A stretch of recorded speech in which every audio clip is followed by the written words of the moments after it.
Inspector Waverly had seen plenty of bizarre cases in his career, but working alongside a gorilla who refused to speak was new. The gorilla was no ordinary primate. He wore a tweed deerstalker hat, carried a magnifying glass around his neck, and communicated exclusively through the pantomime of detective cliches. His name was Maxwell. Nobody knew if that was his real name or an assigned one, but if you called him anything else, he'd pause his charade, blink at you with big brown eyes, and pretend to twirl a mustache in annoyance. Strangest of all, Maxwell had an impeccable record of solving crimes without so much as a single hoot or grunt. Waverly was used to quiet partners. He claimed he did his best thinking in silence, but Maxwell's style took it to a new level. During their first official meeting, Maxwell greeted him by miming the entire scene of rummaging through a file cabinet, shining a flashlight, and polishing an imaginary pipe. Waverly deduced Maxwell was trying to say, "I've done my background research, and I'm ready for the case." Either that, or Maxwell was merely bored and playing with invisible gadgets. With Maxwell, it was always a guess. The only thing certain, the gorilla's intuition was unerring, and the local precinct was more than happy to have him. Their new assignment arrived in the form of a frantic call from a notoriously wealthy patron, Baron Harold Finch. Finch lived in a sprawling manor on the outskirts of the city, and the place was decidedly gothic in flair. Gargoyles peered down from the roof, tall hedges made the lawn a labyrinth, and rumors persisted that Finch filled every nook and cranny with priceless antiquities. The distressed Baron had reported unusual thefts. According to him, items would vanish overnight, only to reappear days later in bizarre locations, flutes up in the attic, diamond-studded spoons buried in the rose garden, and an antique monocle discovered delicately rinsed and placed among the teacups. Nobody had been harmed, and in theory nothing was truly missing, but Finch was in an uproar. He was convinced there was a cunning burglar at work. Waverly and Maxwell arrived at Finch's manor on a drizzly afternoon. Finch opened the door, his balding head glistening, eyebrows darting up in surprise as soon as he laid eyes on Maxwell. The gorilla in turn saluted Finch with a flamboyant gesture reminiscent of a detective tipping a fedora. Finch looked to Waverly for an explanation, then realized that might be a lost cause, so he simply ushered them through the foyer. The house was musty, full of heavy curtains and old oil paintings featuring Finch's ancestors, all of whom looked perpetually surprised in their portraits. As Finch led them through a winding corridor, jet-black crows perched on the windowsills outside, cawing ominously. "I can't abide these thefts," Finch declared. "Even though my stolen items eventually turn up, it's simply scandalous to have my privacy invaded. My antique wristwatch from the War of Tulips was found in the spice cabinet. My grandfather's gold pen showed up under the kitchen sink." "How do you explain that?" Maxwell responded. By hunching over, holding an invisible magnifying glass to an imaginary footprint, then jerking back in shock, as though stumbling onto a vital clue. Finch looked around, bewildered. Waverly cleared his throat. "What my partner is trying to say," he interpreted cautiously, "is that we should look for hidden entrances. It's possible the perpetrator is living among us, or at least sneaking in with relative ease." Finch raised a brow. Was that what he was saying? He looked more like he had fleas. The detective team spent the next few hours examining the crime scenes. Maxwell tiptoed up and down hallways, sniffed at dusty shelves, and paused every few feet to pretend he was shining a spotlight on suspicious corners. When the gorilla found something intriguing, a faint scratch on the wooden banister, he burst into an improvised pantomime of a magnifying glass scanning the scratch. Finch watched from behind, eyes bulging. He'd never seen a detective respond so enthusiastically to modest scuff marks. By early evening, Maxwell indicated he wanted to see the spots where the stolen objects had mysteriously reappeared. Finch took them to the dining room, a long chamber with a polished table meant to seat dozens. In the far corner, perched incongruously on a gilded soup tureen, was the Baron's missing gardening trowel. Finch sputtered at it. "Look at that nonsense. My trowel isn't even missing anymore, so why is it just there?" Maxwell approached and started an extravagant routine. He pointed to the trowel, pretended to cradle it like a baby, then laid it down softly. He repeated this sequence twice. Waverly squinted, trying to parse the motions. Finch gave up and walked to the fireplace, muttering about how he probably should have just hired an entire crew of talkative investigators. Waverly finally ventured a guess. You think the thief is taking these items for some odd personal reason, then carefully returning them once they've served their purpose. The gorilla nodded so vigorously that his deerstalker hat nearly toppled off his head. Then he picked it up, brushed it off, and continued the search. After interviewing the butler, the maid, and the gardener, all of whom insisted they'd seen nothing out of the ordinary besides the frequent appearances of relocated valuables, the detectives decided to stay overnight. If the thief was active, perhaps they'd catch him in the act. Night descended with minimal fanfare, just a few ominous caws from the crows outside and the flickering of chandelier candles in the hall. Once Finch retired to his quarters, Maxwell led Waverly around the manor with surprising stealth. Waverly, an expert in police tactics, could appreciate how a 400-pound gorilla managed to move without making a sound. But there it was. Maxwell paused near the grand staircase and motioned for Waverly to do the same.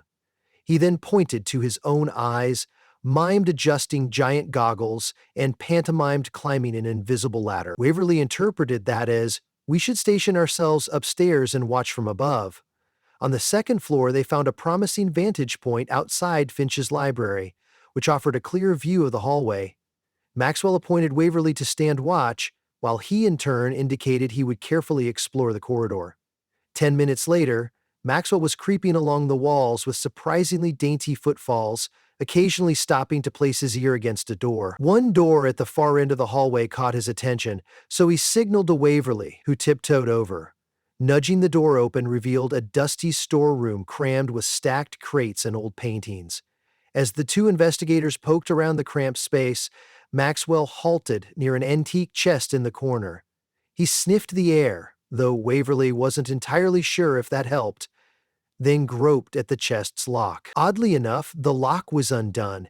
Inside lay a bunch of old diaries, a stack of pressed flowers, and a half-eaten banana. A fresh, half-eaten banana. Waverly picked up the banana and frowned. Strange place for produce. Maxwell gave an enthusiastic nod, then launched into an elaborate mime routine. First, he pantomimed peeling a banana and taking a single bite. Then he stumbled around, as though creeping stealthily. Next, he withdrew an imaginary key from a pocket and unlocked something. Finally, he hollowed his cheeks, rolled his eyes, and pointed at the chest. Waverly's brow furrowed. You're suggesting the thief might be partial to bananas? Or maybe they keep their snack here? Maxwell poked him in the shoulder as if to say, exactly. Then the gorilla paused mid-gesture, inhaled sharply, and held a finger to his lip, another sign to remain quiet. Together they listened. Faint shuffling sounds came from the hallway. Maxwell eased the storeroom door open just a crack.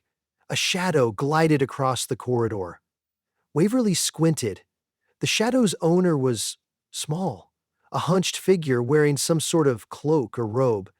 The figure tiptoed toward Finch's library, carrying a rolled piece of fabric.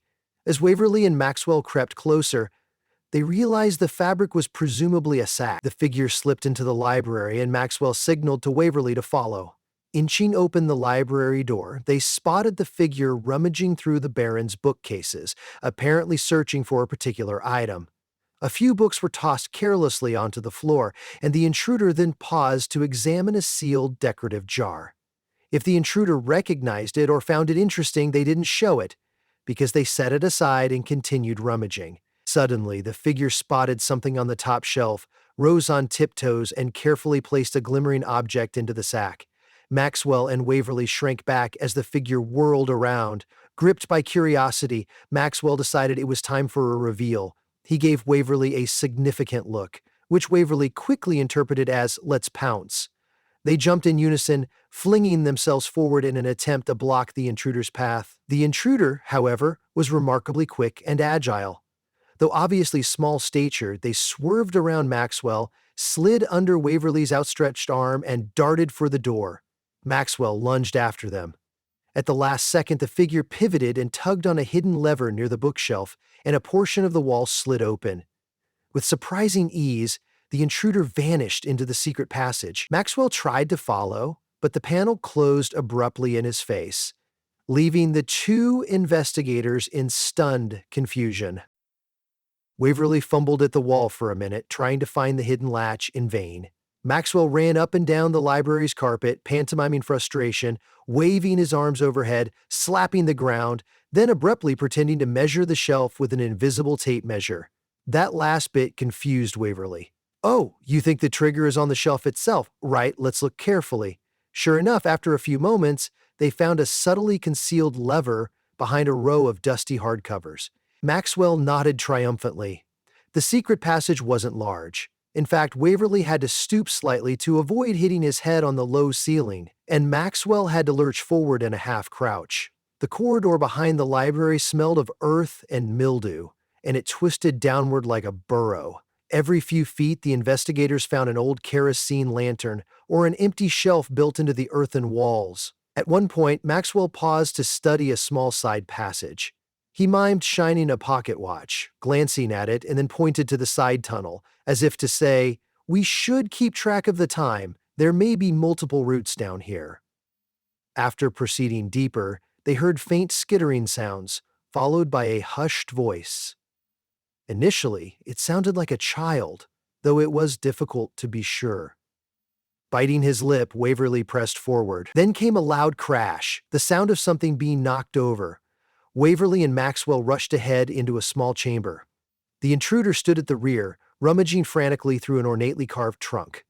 Strewn around the chamber were the missing items: an old amulet carved from jade, silver spoons, tiny cameo brooches, and a few curious trinkets that must have come from Finch's extensive collections. From the vantage point, it was clear the intruder was indeed small, a slight figure dressed in tattered pajamas, not a cloak.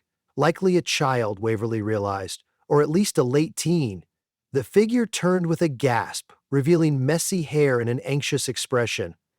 This was no hardened burglar. This was someone scared and determined, rummaging for something. They raised their hands in surrender. Wait, the intruder whispered hoarsely. "I'm not stealing, I promise. I'm trying to find the treasure, but I'm putting everything back, see?" The figure shrugged, burying their face in their hands.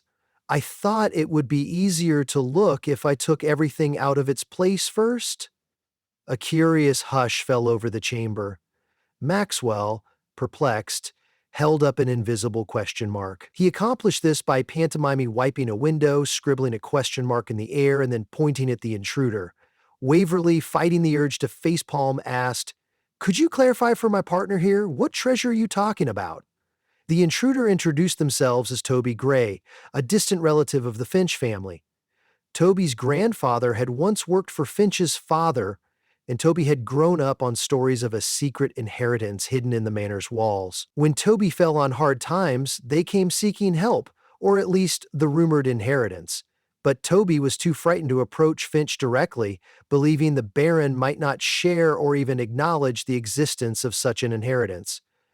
"I only broke in because I wanted to see if the legend was true," Toby said miserably. "Then while I realized everything was mislabeled or hidden behind trick walls, I kept track of everything so I could put it back. That's why the stolen items reappeared in weird places. I'd forget where they belonged." Waverly looked to Maxwell for guidance, but the gorilla simply raised an imaginary magnifying glass and pointed at Toby, then at the trunk. Carefully, Maxwell approached the trunk and began removing objects, studying them intently. One was a battered old music box. Maxwell fiddled with it before placing it aside. Another item was a silver picture frame, no photograph inside. Maxwell mimicked playing a violin, which confused Waverly for a good 30 seconds, until Toby finally spoke up. "That's just an empty frame. I thought maybe it had a slip of paper in it, but I found nothing."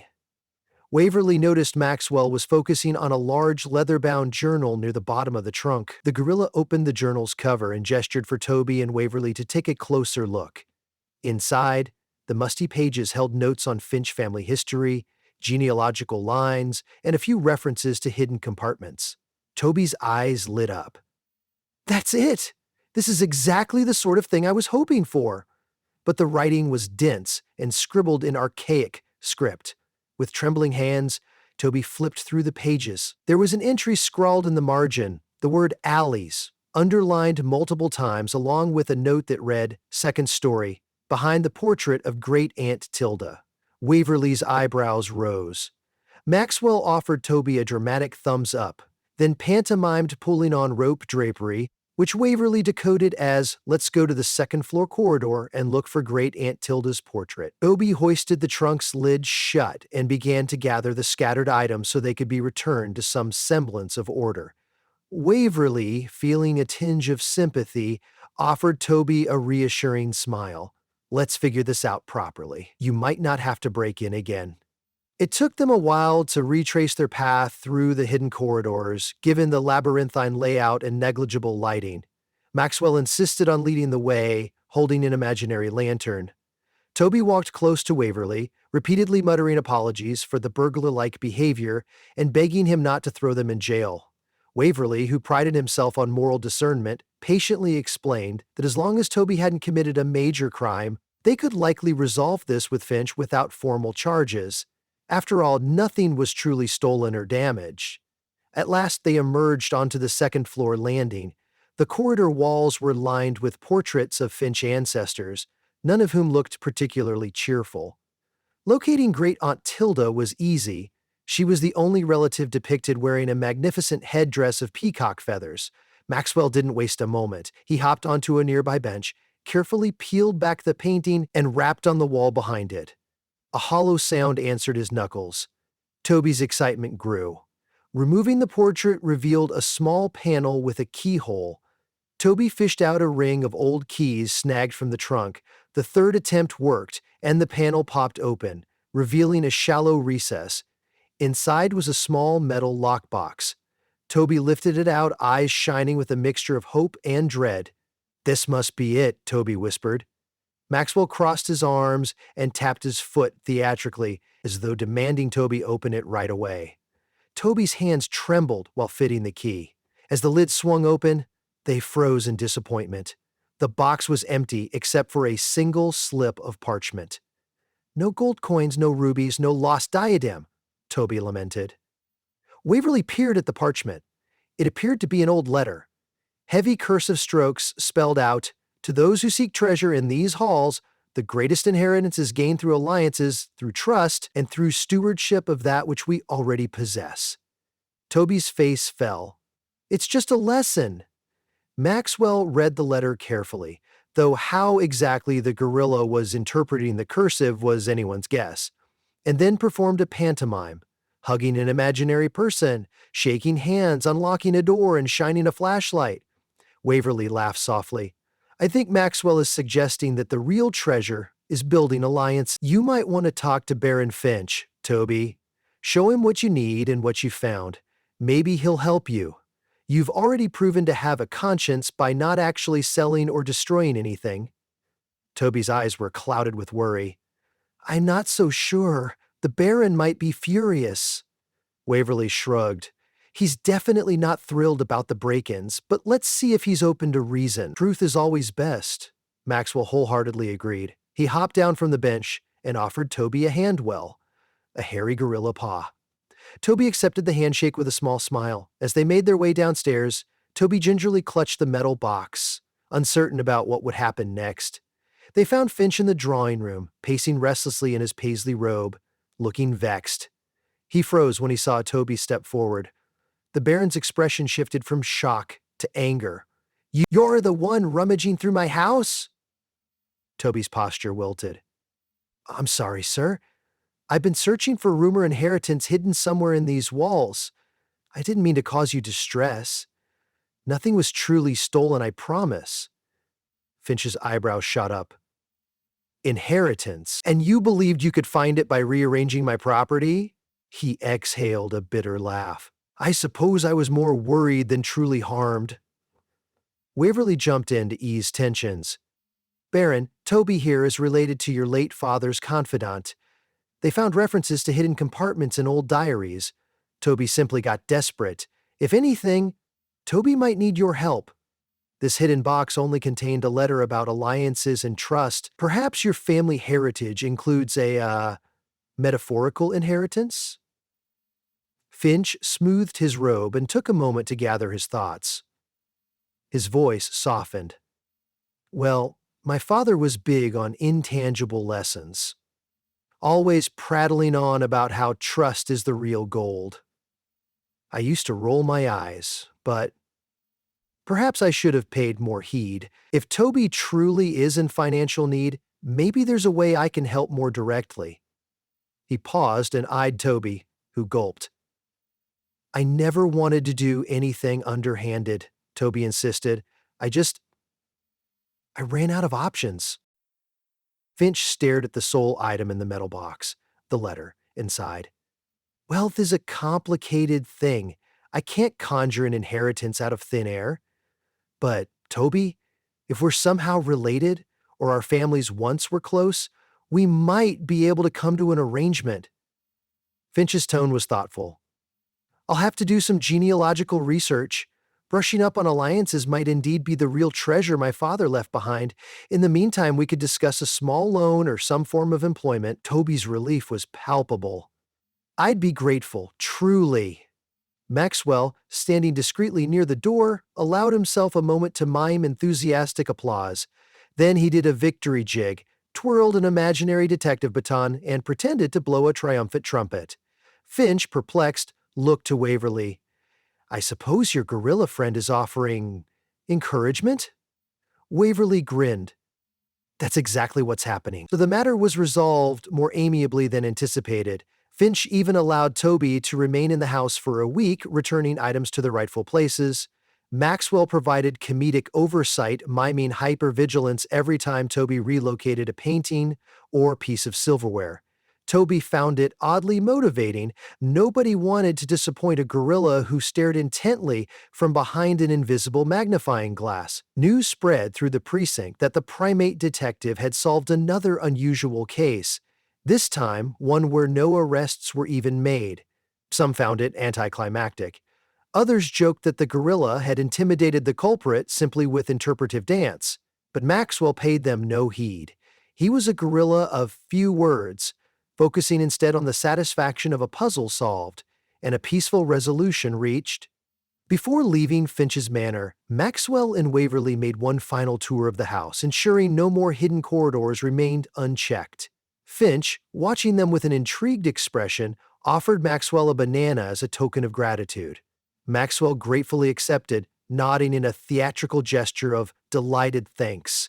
Then, with signature flair, Maxwell mimed flipping open a detective notebook, scribbling "case closed" and snapping it shut. Despite never speaking, Maxwell still conveyed that final moment of clarity.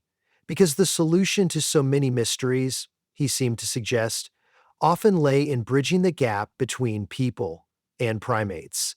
Talking through differences, or, in Maxwell's case, miming them, sufficed to unravel even the most entangled of puzzles.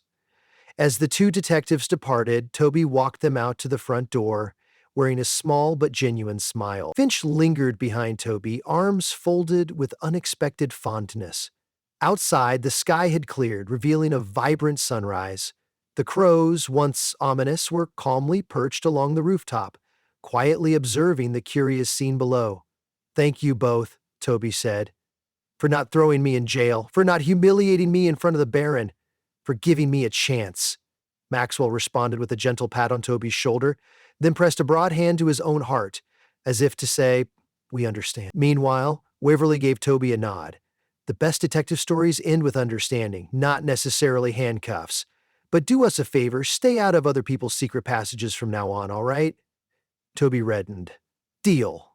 And so, with that, Waverly and Maxwell hopped into their modest little automobile. As the engine sputtered to life, Maxwell gave Toby and Finch a final pantomimed wave, a dramatic farewell that featured an exaggerated tip of his deerstalker hat, the flamboyant swirl of his imaginary detective cloak, and, perhaps, a monkeyish grin to top it all off. Then the detective duo drove away, ready for the next bizarre case that might call for a gorilla who could solve mysteries through the art of silent storytelling. In the end, the Baron's worry about theft in his ancestral home had been replaced by a peculiar sense of wonder.